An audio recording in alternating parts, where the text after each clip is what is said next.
Congressman Paul, you say that the federal government should stay out of people's personal habits. You say marijuana, cocaine, even heroin should be legal if states want to permit it. You feel the same about prostitution and gay marriage. Question, sir, why should social conservatives in South Carolina vote for you for president? Well, they will if they understand my defense of liberty is the defense of their right to practice their religion and say their prayers where they want and practice their life. But if you do not protect liberty across the board, it's a First Amendment type issue. We don't have a First Amendment so that we can talk about the weather. We have the First Amendment so we can say very controversial things. So for people to say that, yes, we have our religious beliefs protected, but people who want to follow something else or a controversial religion, you can't do this.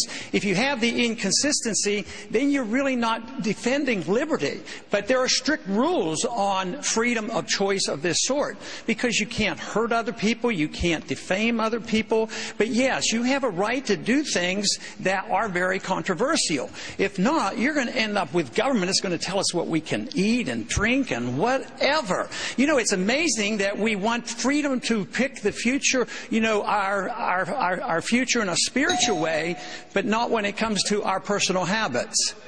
But Senator, are you suggesting that heroin and prostitution are an exercise of liberty?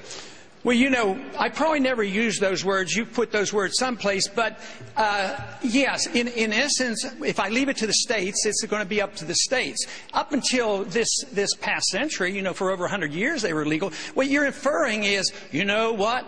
If we legalized heroin tomorrow, everybody's going to use heroin. How many people here would use heroin if it was legal? I bet nobody would put the hand, oh, yeah, I need the government to take care of me. I don't want to use heroin, so I need these laws.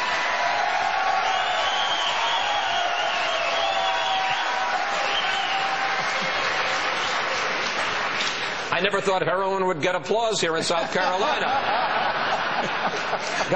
Governor Johnson, you say we should not only legalize and tax marijuana, you admit that you smoked it when it was still illegal in your state of New Mexico after suffering several serious and very painful bone fractures. Question, how far would you go in legalizing drugs, sir? Well, first of all, I would hope that people, when it comes to the drug issue, looking at me, would look at what I did as governor of New Mexico, which was everything was a cost-benefit analysis. So using that as a criteria, half of what we spend on law enforcement, the courts, and the prisons is drug-related. And to what end? We're arresting 1.8 million people a year in this country. We now have 2.3 million people behind bars in this country. We have the highest incarceration rate of any country in the world.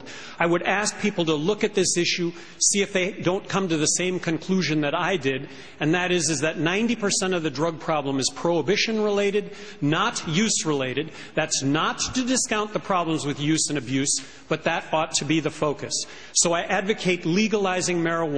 Control it, regulate it, tax it. It'll never be legal for kids to smoke pot or buy pot. It'll never be legal to smoke pot or do harm to others. When it comes to all other drugs, I advocate harm reduction strategies, which is simply looking at the drug problem first as a health issue rather than a criminal justice issue.